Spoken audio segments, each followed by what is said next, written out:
તો નમસ્કાર વિદ્યાર્થી મિત્રો, સ્વાગત છે તમારું ફરી એકવાર તમારી પોતાની YouTube channel SS Gujarat education પર।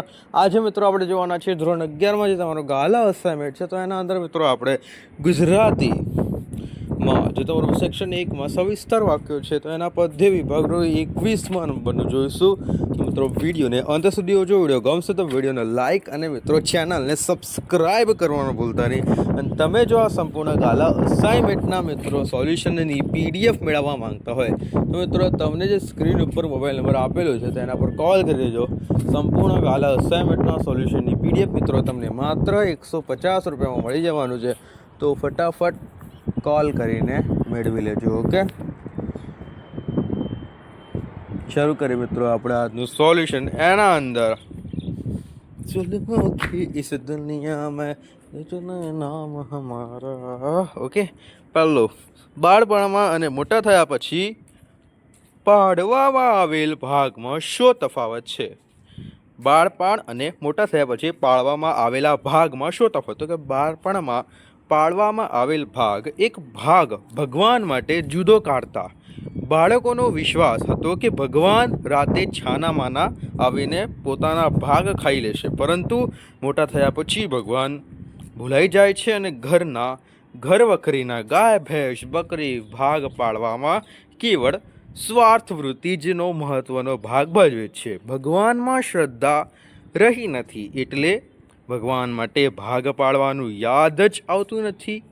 આમ બાળપણમાં નિર્દોષતા અને ભગવાનમાં શ્રદ્ધા હોય છે અને મોટાપણમાં કેવળ સ્વાર્થ વૃત્તિ અને અહંકાર જ હોય છે। ઓકે, ફરીથી એકવાર જોઈ લઈએ। બાળપણ અને મોટા થયા પછી પાડવામાં આવેલા ભાગનો શું તફાવત છે? તો કે બાળપણમાં પાડવામાં આવેલ ભાગમાં એક ભાગ ભગવાન માટે જુદો કાઢતા બાળકોને વિશ્વાસ હતો કે ભગવાન રાતે છાનામાના આવીને પોતાના ભાગ ખાઈ લેશે, પરંતુ મોટા થયા પછી ભગવાન ભૂલાઈ જાય છે અને ઘર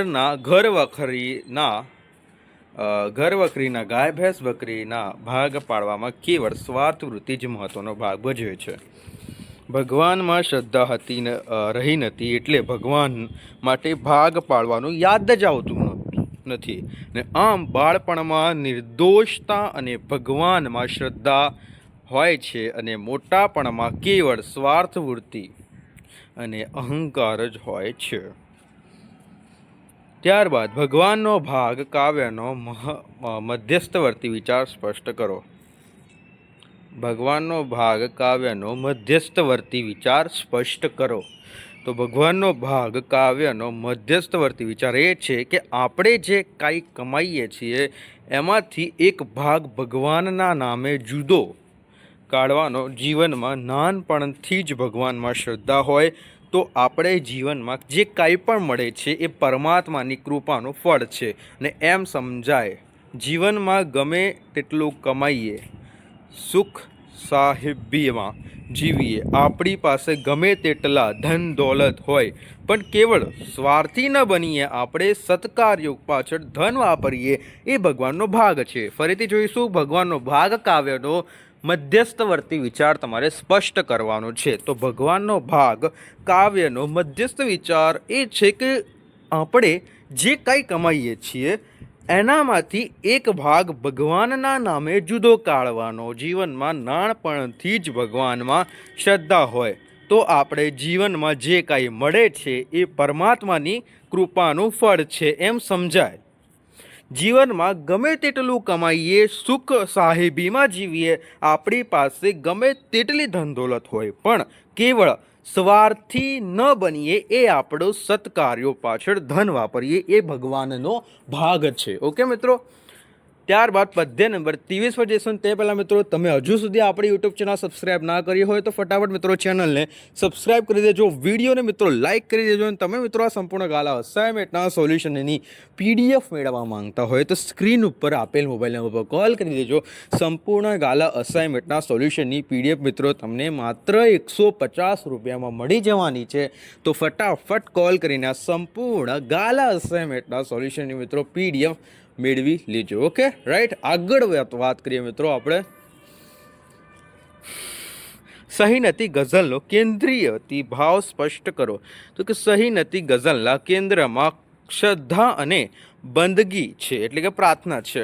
ધર્મના નામે થતા રમખાણો, આગ, ચપલતા અને હિચકારું કૃત્ય કરનારા માણસો તો શૈતાન કરતાં પણ વિશેષ ક્રૂર અને ઘાતકી છે.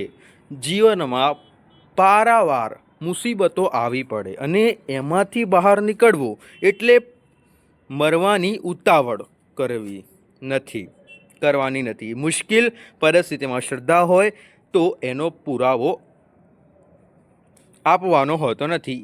એ તો વર્તમાનમાં આપોઆપ દેખાશે. જીવનમાં જ્યારે મોં પરનું સ્મિત વિલાઈ જાય અર્થાત સુખ જ રહે જ અને પુષ્કળ આંસુ રેલાય અર્થાત દુઃખના પહાડ તૂટી પડે, ત્યારે બંદગી એ જ એકમાત્ર માનવીને શાતા આપે છે. પરંતુ બંદગી કરતી વખતે ચિત્ત એકાગ્ર ન રહે તો એને માટે મન કારણભૂત છે. એ બંદગીનો દ્રોહ કાર્યો કહેવાય.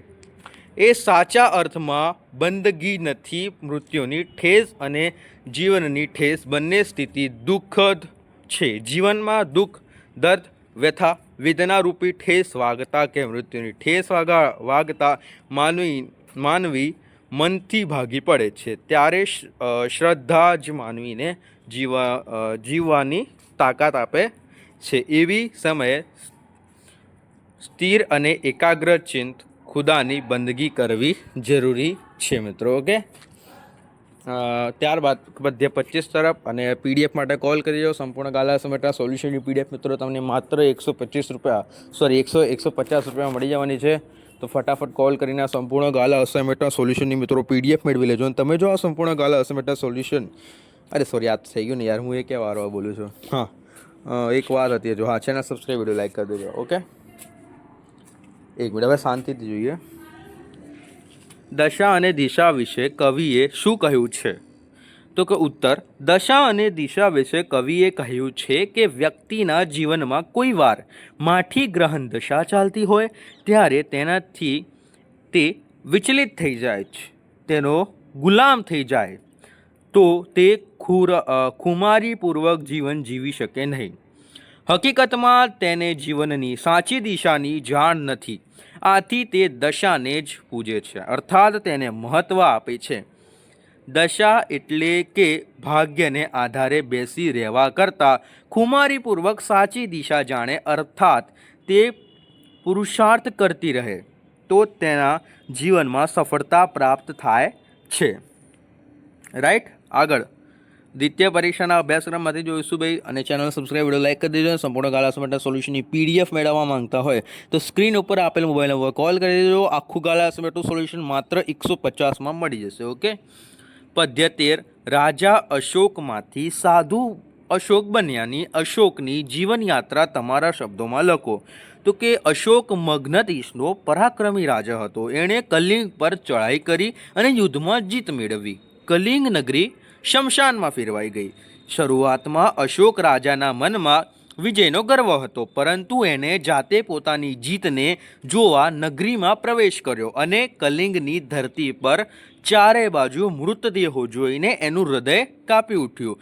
એને થયું કે જાણે એક પોતાની વિજયગાથા શબોની લિપિમાં વાંચી રહ્યો છે. એ પોતાની જીતને સહન ન કરી શક્યો અને એને પશ્ચાતાપ થયો. આટલા બધાનો સંહાર કર્યો અને એના જીવન ખડિયાર કરી દીધાનો પસ્તાવો એને થયો. જે જીતથી શમશાન ઊભા થાય એ કદી સાચી જીત ન કહેવાય. એના મનમાં મંથન ચાલ્યું કે શું આ મારી મહાનતા છે, આ મારો વિજય છે, શું આને હું ગૌરવ ગણું? રાજાના મનમાં ઉચાટ થયો. એને થયું કે જે જીતથી માનવીના હૈયા ન જીતી શકાય એ જીત નથી. જે જીતથી કશું નવીન સર્જન ન થાય એને જીત કેમ કહેવાય? તલવારની ધારથી મેળવેલી જીત અશોકને પોતાની હાર દેખાય છે અને હવે એના મનમાં તલસાટના બળે પોતાની સત્તા વિસ્તારવાની લાલચ રહી નથી. માનવી પ્રત્યે કરુણા જાગતા અશોક ધર્મના શરણે જાય છે. એ હિંસાનો માર્ગ છોડીને અહિંસાના માર્ગ અપનાવે છે ને આમ ઊંડા મનોમંથન પછી અશોક તલવારને સદાય મ્યાન આપે એટલે કે મ્યાનમાં રાખી દે છે અને એનામાં જાગેલો કરુણ ભાવ એને માનવીના કલ્યાણ માર્ગે વાળે છે. અને આ નિર્ણય લેતા જ અશોકને પૂર્વમાં તેજની નવમંજીરી દેખાય છે અને એ અંતરમાં શ્રદ્ધા રાખી એ તેજના માર્ગે આગળ વધે છે. આગળ બીજા નંબરનું જોઈશું. આગળ છે પરાજયની જીત શીર્ષક યથા સ્પષ્ટ કરો. તો કે પરાજયની જીત ખંડકાવ્યમાં સમ્રાટ અશોક પોતાની શૂરવીરતાના બળે કલિંગ દેશ પર જીતી છે અને શરૂઆતમાં એને જીતનો ગર્વ થાય છે, પરંતુ એ ગર્વ લાંબો સમય સુધી ટકી શકતો નથી. મગ્ન દેશની તલવારની તીક્ષ્ણ ધારે એને એવો વિજય અપનાવ્યો છે કે જે જાતે જોવા મશાલચીઓને લઈને નીકળે છે ને ત્યાં તો એને અણધાર્યું એવું ભયાનક ભૂતાવળો સમૂહ વિજયનું વરનું દ્રશ્ય જુએ છે અને તેનો અંતરાત્મા ખળબળી ઉઠે છે. એને લાગે છે કે એ જાણે શબોના શબ્દથી લખાયેલી એની જીતની ગાથા વાંચી રહ્યા છે. એના અંતરમાં મનોમંથન ચાલે છે અને અંતે એનું હૃદય પરિવર્તન થાય છે અને એને સમજાય છે કે જીતથી મનુષ્યના હૈયા જીતી ન શકાય. એ જીત નથી ને જે જીત ચારે બાજુ શમશાનનું વાતાવરણ સર્જાયું તે જીત કેમ કહેવાય? જે જીત મેળવવા માનવીમાંથી માનવતા ચાલી જાય અને હિંસાથી જીત મેળવીએ તો જીત નથી પણ નક્કી હાર છે. ને આમ સમ્રાટ અશોક જીત્યા છતાં સાચા અર્થમાં પરાજયની જીત થઈ છે, જેને કારણે અશોકે માનવોના કલ્યાણ માટે હિંસાનો માર્ગ છોડીને અહિંસા અને કરુણાનો માર્ગ સ્વીકાર્યો છે. અને આ દ્રષ્ટિએ પરાજયની જીત શીર્ષક યથાર્થ છે. ત્યારબાદ ત્રીજું અશોકનું પાત્રાલેખન કરો. અશોક મગ્ન દેશનો પરાક્રમી રાજા હતો. એને કલિંગ પર ચઢાઈ કરી અને યુદ્ધમાં જીત મેળવી. કલિંગ નગરી શમશાનમાં ફેરવાઈ ગઈ ને શરૂઆતમાં અશોક રાજાના મનમાં વિજયનો ગર્વ હતો, પરંતુ એણે જાતે પોતાની જીતને જોવા નગરીમાં પ્રવેશ કર્યો હતો અને એણે કલિંગની ધરતી પર ચારે બાજુ મૃતદેહો જોઈને એનું હૃદય કાપી ઉઠ્યું અને એને થયું કે જાણે પોતાની વિજયગાથા શબોની લિપિમાં વાંચી રહ્યો છે અને એ પોતાની જીતને સહન ન કરી શક્યો અને એણે પશ્ચાતાપ થયો. આટલા બધાનો સંહાર કર્યો અને એમના જીવન ખડિયાલ કરી દીધાનો પસ્તાવો એને થયો. જે જીતથી શમશાન ઊભી થાય એ કદી સાચી જીત ન કહેવાય. એના મનમાં મંથન ચાલ્યું, શું આ મારી મહાનતા છે? આ મારો વિજય છે? શું આને હું ગૌરવ ગણું? રાજાના મનમાં ઉચાટ થયો અને એને થયું કે એ જીત માનવીના હૈયા ન જીતી શકાય, એને જીત નથી અને જે જીતથી કશું નવીન સર્જન ન થાય તે જીત કેમ કહેવાય? તલવારની ધારની મેળવેલી જીતમાં અશોકને પોતાની હાર દેખાય છે અને હવે તેના મનમાં તલવારના બળે પોતાની સત્તા વિસ્તારવાનો લાલચ છે. પદ્ય 15 મારી ફળીના ઝાડવા બે કાવ્યનો મધ્યસ્થવર્તી વિચાર સ્પષ્ટ કરો. તો કે મારી ફળીના ઝાડવા બે ગીતમાં કવિએ બે ઝાડવાનો વાર્તાલાપ મૂક્યો છે. એક ઝાડવું દૂર દૂર જંગલમાં ચાલ્યા જવાની વાત કરે છે અને એનાથી એના ભારડા એટલે એનો વિયોગ સહન થતો નથી. એને એકલવાયું લાગે છે. તેનો દિવસ તો ગમે તેમ પૂરો થાય છે પણ રાત પૂરી થતી નથી. પરંતુ બીજું ઝાડવું એને સમજાવે છે કે જંગલમાં જીવનનું જોખમ છે. ઓચિતા કઠિયાળા આવી એમના પર કુહાડાની ઘા પર ઘા કરે છે ને આપણે સુરક્ષિત નથી. અહીં આપણે જેણે ઉછેર્યા, પાણી સિંચીને મોટા કર્યા, એમને આપણે ક્યારે આપણા ફળ અને છાંયડો આપીશું? બીજું ઝાડવું પહેલાં ઝાડવાને રોકાઈ જવા કહે છે અને જેણે આપણને ઉછેર્યા એના બાળપણ માટે તો ઉપયોગી થઈએ. આ ગીતમાં કવિએ બે ઝાડવાના વાર્તાલાપ દ્વારા ઉપકારનો બદલો ઉપકારથી વાળવાની ભાવના રજૂ કરી છે અને આ ગીતનો મધ્યસ્થ વિચાર એ છે કે માનવી જીવનને સાર્થકતા સૌને ઉપયોગમાં થવાની. ઓકે, પદ્ય 17 મિત્રો ચેનલ સબસ્ક્રાઇબ વિડીયો લાઇક કરી દેજો। તમે સંપૂર્ણ ગાલા સમેટના સોલ્યુશનની પીડીએફ મેળવવા માંગતા હોય તો સ્ક્રીન ઉપર આપેલ મોબાઈલ નંબર પર કોલ કરી દો। સંપૂર્ણ ગાલા સમેટના સોલ્યુશનની પીડીએફ મિત્રો તમને માત્ર 150 રૂપિયામાં મળી જવાની છે। તો ફટાફટ મિત્રો કોલ કરીને આ સંપૂર્ણ ગાલા અસાઇનમેન્ટના સોલ્યુશનની મિત્રો પીડીએફ મેળવી લેજો। ઓકે, ભજન કરે તે જીતે। हाँ, भजन करे ते जीते गीतना आधारे भक्तिनो महिमा वर्णवो। तो हरिवर ने प्रसन्न करवानुं एकमात्र साधन तेमना प्रत्ये भक्ति प्रेम भक्ति छे। मनुष्य देह दुर्लभ छे। मनुष्य ने आ देह केवल सांसारिक सुख संपत्ति जोईए छे, माटे हरिवर ने प्रसन्न करवा ते सेवा करे छे। एमना चरणे धन वरसावे छे, व्रत तप करे छे, पण परमात्मा तो साची भक्तिना भूख्या छे। हरिवरने पामवा अने एमनी प्रशंसता मेळववा माटे केवळ निष्कामना भावे निस्वार्थ भावे प्रेम भक्ति करे तो तेनी जीत छे। अने सांसारिक सुख मेळववा हरिवरने पोताना त्राजवे तोड़वा जाए तो एमा तेमनी हार छे। आम भजन करे ते जीते गीत में प्रेमीजन ने वश पाड़ीओ प्रकाशना भक्तिभावोनो महिमा जणाव्यो छे। ओके, त्यारबाद बीजो भजन करे ते जीते काव्यनो भावार्थ स्पष्ट करो। भजन करे ते जीते काव्यनो भावार्थ ए छे के आ संसारमां मनुष्य देह दुर्लभ छे। मनुष्य आ देह परमात्मानी साची भक्ति करे तो हरिवर तेनी पर प्रसन्न थाय, पण हरिवरनी सेवा भक्ति आपणने सांसारिक सुख संपत्ति मळे ए हेतुथी सकाम भावथी करीए अने ए दृष्टिए हरिवरने मूलवीए तो एमां आपणी हार छे। एनाथी हरिवर प्रसन्न हरिवर प्रसन्न थता नथी। आपणे आपणी संपत्ति द्वारा सेवा करी अने हरिवरने राजी करवानो प्रयत्न करीए छीए, पण एनाथी पासे संपत्तिनो भंडार छे। एटले हरिवरने स्वार्थी वृत्तिथी मूल्यवानुं छोड़ी दईए अने एने साचा हृदयथी थोड़ी पण प्रेम भक्ति करीए तो हरिवरनो प्रेम पामीए अने हरिवरने आपणी पर प्रसन्न थाय। पद्य 19 खीला काव्यनो केंद्रीय विचार स्पष्ट करो। तो खीला काव्यनो केंद्र में ईशु ख्रिस्त ने वध स्तंभ पर खीले जड़ी देवानो प्रसंग छे ने आ काव्य में अविचारी अने अज्ञानी जनोना हाथे थयुं हतुं। खीले जड़ी देवाथी ईशु ख्रिस्तना देहमांथी लोही निसरी रह्युं हतुं अने त्यां एक वृद्ध लुहार एक क्रूस पासे आवे छे अने ईशुना देहनी आवी करुणा दशा जोईने तेने व्यतीत थाय छे। ते विचारे छे के अरे मैं आ खीलानुं तो सर्जन सदुपयोगनी भावनाथी कर्युं हतुं, परंतु तेनो आवो दुरुपयोग थशे एनी मने कल्पना ज न हती। जो के कविनी दृष्टिए ईशु ख्रिस्तने भले खीले जड़ी दीधा, पण एमना देहमांथी निसरतुं लोही जाणे सूर्य जेवुं पवित्र अने शुद्ध छे।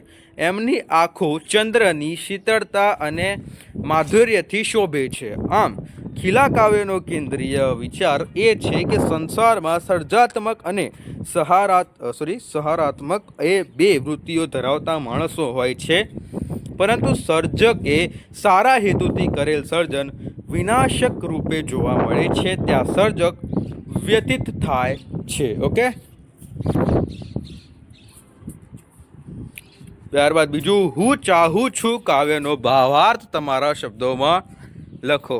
હું ચાહું છું કાવ્યમાં કવિ સાચી ચાહના એટલે કે સાચા સ્નેહનું મહત્વ સમજાવે છે। સમાજની સુંદર વસ્તુ કે વ્યક્તિ પ્રત્યે સૌને સ્નેહ થાય અને પરંતુ અસુંદર કોઈને પસંદ નથી, એને કોઈ ચાહતું નથી। આ માહાતુંમાં જગ્યાએ મિત્રો ચાહતું કરી નાખજો, ચાહતું નથી।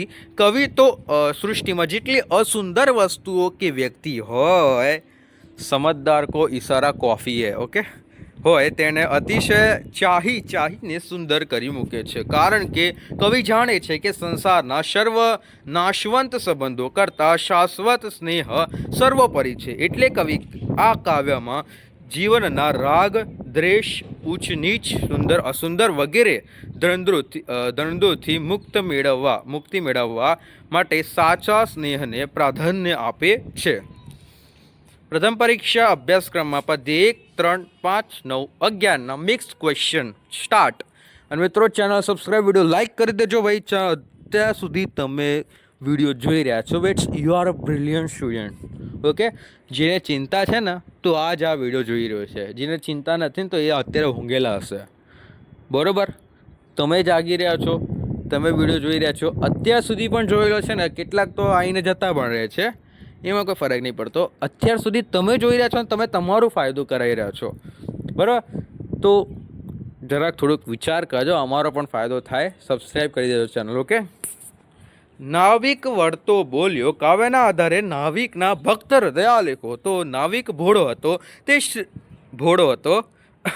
તે શ્રીરામનો પરમ ભક્ત હતો. ગંગા નદી પાર કરવા એને પાસે શ્રીરામ, સીતા, લક્ષ્મણ અને વિશ્વામિત્ર આવ્યા. સૌને નદી પાર કરવા જણાવ્યું, પણ એનું ભક્ત હૃદય એક વિમાસણમાં મુકાઈ ગયું. જો એ શ્રીરામને પોતાની નાવમાં બેસાડે અને નાવ સ્ત્રી બની જાય તો? કેમ કે ઋષિના શ્રાપથી પથ્થર બનેલી અહિલ્યા શ્રીરામની ચરણથી જ જીવિત સ્ત્રી બની ગઈ હતી. એ પ્રસંગ નાવિકે સાંભળ્યો હતો. એની આજીવિકા છીનવાઈ જાય એ એને પરવડે તેમ નહોતું. વળી ઘરમાં એક સ્ત્રી હતી જ, અને એમાં વળી બીજી સ્ત્રી આવે તો બંનેના ભરણ પોષણની વ્યવસ્થા કેવી રીતે કરવી પણ એની મૂંઝવણ હતી. ત્યાં વિશ્વામિત્ર સૂચવેલા ઉપાય પર એને વિશ્વાસ મૂક્યો, અને કેમ કે શ્રીરામનો મહિમા જાણતો હતો અને એને ભક્તિભાવપૂર્વક શ્રીરામના ચરણ ગંગાજળથી પાખડ્યા, અને આ નિમિત્તે નાવિકને શ્રીરામના ચરણ પાખડવાની તક મળી. ઓકે, બીજું છે એમ ઉગારો ચંદ્રહાસ કાવ્યમાં તમને કયું પાત્ર ગમ્યું અને શા માટે?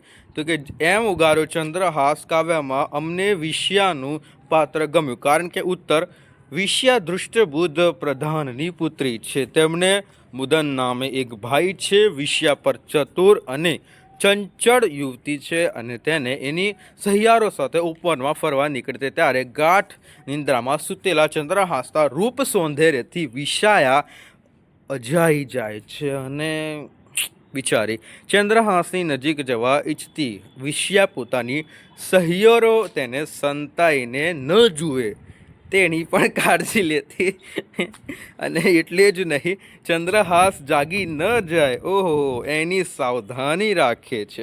નોટિગલ એ માટે પોતાના પગના ઝાંઝર ઊંચા ચડાવી જળમાં બગલો ચાલે તેમ હળવેકથી માર્મિક રીતે ડગલા ભરે છે, અને ચંદ્રહાસના રૂપ, રંગ અને તેજ પર એ વારી જાય છે. એને થાય છે કે જાણે એના પર પ્રેમની ભૂરખી નાખી, અને એ વિચારે છે કે જે નારી જપ, તપ, વ્રત અને દેહ દમન કર્યા હશે એને જ આવો ભરનાથ મળે, અને પોતે તો એવી ભાગ્યશાળી નથી, પુણ્ય કર્યા નથી, એને પાપણી છે ને એને આવો રૂપાળો સ્વામી ક્યાંથી મળવાનો?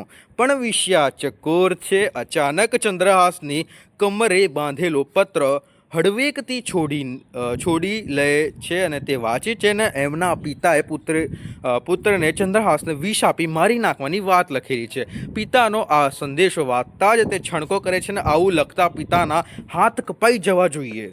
વિષ્યામાં કોઠાસૂજ છે, અને તે તક્ષણ સમય સૂચકતા વાપરે છે, અને પોતાના એક નેત્રમાંથી કાજળ કાઢે છે, અને બીજા નેત્રમાં જળ લે છે, અને તેણે તડખના વડે વિષ શબ્દમાં યા અક્ષર ઉમેરી વિષયા લખી નાખે, અને એ પત્ર ચૂપચાપ ચંદ્રહાસની કમરમાં ભેરવી દે છે. વાહ વાહ વાહ વાહ વાહ, हम लोग तो पागल बैठे, हमारे कपाड़ पे तो पागल लिखा हुआ है ना. વાહ વાહ વાહ. અને આ વિષ્યા ચંદ્રહાસને મૃત્યુમાંથી અદ્ભુત રીતે ઉગારી લે છે, અને એ દુષ્ટબુદ્ધની યોજનાનો નિષ્ફળ બનાવે છે, અને તે સફળ થાય છે, અને એ પછી વિષ્યા ચંદ્રહાસ સાથે પરણવા ચંદ્રહાસની રાહ જોઈએ છે. એટલે કે વેટ એન્ડ વોચ, જો કભી પૂરા નહીં હોને વાલા હૈ. ભાઈ એક જીવનની સચ્ચાઈ કહું કે આ મતલબ 99% છોકરીઓને એમનો લવ મીન્સ કે એમની પસંદ મળી જાય છે, પણ 99% છોકરાઓને એમની પસંદ કદી મળતી નથી. આ જીવનની સચ્ચાઈ છે. આવું સાચું બોલ્યા હોઈશ ને તો કમેન્ટમાં ભાઈ હા સર તમે સાચા છો એવું લખી દેજો. ઓકે, કેમ કે મને આટલી બધી કમેન્ટ આવશે ને એવો વિચાર નથી કર્યો. રિયાલિટી છે ભાઈ. જે છોકરીને જે છોકરો પસંદ છે એને 99.99% આ છોકરીઓને મળી જવાનું છે. સોરી, 99% એ છોકરો મળી જવાનો, પણ એ છોકરાને જે છોકરી પસંદ છે તો એ નથી મળવાનું. ઓકે, 99 છોકરાઓને 1% હોય છે, બાકી નસીબદાર લોકો, મારા જેવા નહીં. ઓકે, પણ મારા બારામાં કોઈ ક્વેશ્ચન હોય તો તમે કમેન્ટ પર પૂછી શકો છો, જેનો જવાબ હું આપવાનો નથી. It's very dark. થઈ ગયું શું? ઓકે, અદ્ભુત રીતે એવું કરી લે છે ને દૃશ્યભૂત યોજના નિષ્ફળ બનાવે છે ને તે સફળ થાય છે.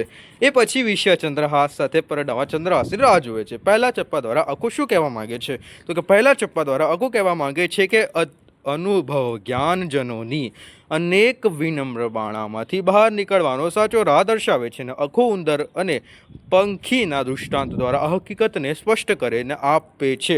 જો નગરમાં આગ લાગે તો પંખીને તેની કોઈ ચિંતા કે ફરિયાદ નથી, કેમ કે એ આગથી બચવા પોતાની પાંખ વડે ઉડી જાય છે અને પોતાના જાતે બચાવી શકે છે. પણ ઉંદર બિચારા ક્યાં જાય એટલે એ ડરના માર્યા ચૂચું અવાજ કરે છે અને શોર મચાવે છે. એની પાસે પંખીની જેમ ઉડવાની તાકાત નથી. આમ અજ્ઞાની જન ઉંદર જેવા છે અને એમની પાસે અનુભવ જ્ઞાન નથી, એટલે તેઓ સંસારની વિનમ્ર બાણાઓથી ડરી જાય છે. પણ જ્ઞાનીજનો સંસારની વિનમ્ર બાણાઓથી સહેજ પણ ડરતા નથી. સહેજ પણ એ લોકો ડરતા નથી ભાઈ. તેઓ પોતાના અનુભવરૂપી જ્ઞાન રૂપી પાંખોથી એ વિનમ્ર બાણાઓને ઉકેલી શકે છે. ટૂંકમાં અખાના કહેવાનું તાત્પર્ય એ છે કે અનુભવરૂપી પાંખો જ સંસારમાં વિનમ્ર બાણાઓને ઉકેલવાનો એકમાત્ર ઉપાય છે. ઓકે,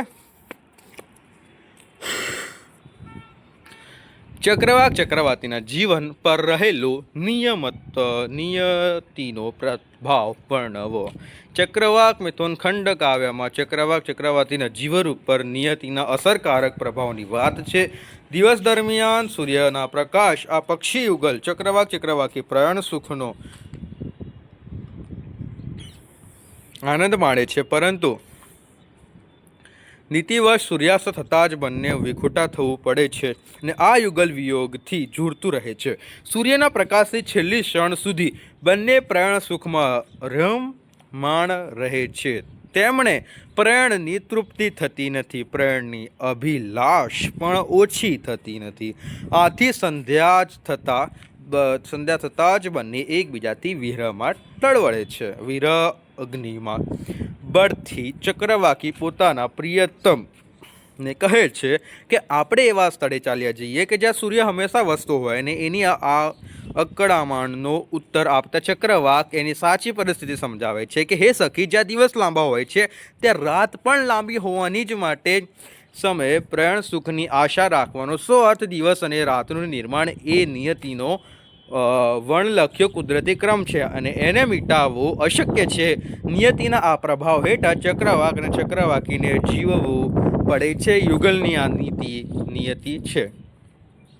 સીમ અને ઘર એ આપણે જીવન ચરિત્ર જોતા હોઈએ એનું સોનેટ છે. આ વિધાનની સાર્થકતા સિદ્ધ કરો.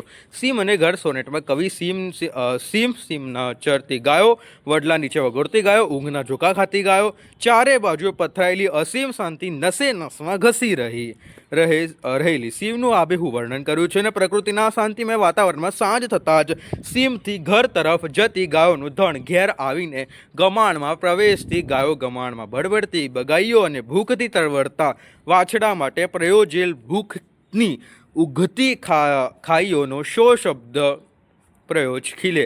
બંધાયતી ગાયોના આંચળને વળગી ધાવતા વાછડા અને એ ધાવણમાં વસેલું આખી લીલાછમ સીમનું સત્વ વગેરેનું ક્રમશઃ કરેલું તાદશ્ય વર્ણન જોતા સમગ્ર સોનેટમાં સૌંદર્ય કેવું સરસ નિરખી ઉઠ્યું છે અને એની પ્રતીતિ થાય છે, અને જાણે આપણે જીવંત ચિત્ર જોતા હોઈએ એવી રીતે એક ચિત્રકાર બની કવિ પ્રકૃતિના સૌંદર્યને ક્રમશઃ નિખારવા નિખારવા ભાવનારૂપ છંદ અને લયનો કરેલ પ્રયોગ પણ ધ્યાનાકર્ષક છે. ઓકે મિત્રો, આથી ગુજરાતીનો વિભાગ એનો સવિસ્તર કમ્પ્લીટ થાય છે. વિડીયો ગમે તો વિડીયો લાઈક, ચેનલ સબસ્ક્રાઈબ કરી દેજો. અને તમે જો આ સંપૂર્ણ ગાલા અસાઇનમેન્ટના સોલ્યુશનની મિત્રો PDF મેળવવા માંગતા હોય તો તમને સ્ક્રીન ઉપર આપેલ મોબાઈલ નંબર પર કોલ કરી દેજો. સંપૂર્ણ ગાલા અસાઇનમેન્ટના સોલ્યુશનની PDF મિત્રો તમને માત્ર 150 રૂપિયામાં મળી જવાની છે. તો ફટાફટ કોલ કરીને આ સંપૂર્ણ ગાલા અસાઇનમેન્ટના સોલ્યુશનની મિત્રો PDF તમારે મેળવી લેવાની છે. ઓકે, તો ફટાફટ કોલ કરો અને મેળવી લેજો. ઓકે, મળીએ મિત્રો next video. Thank you for watching.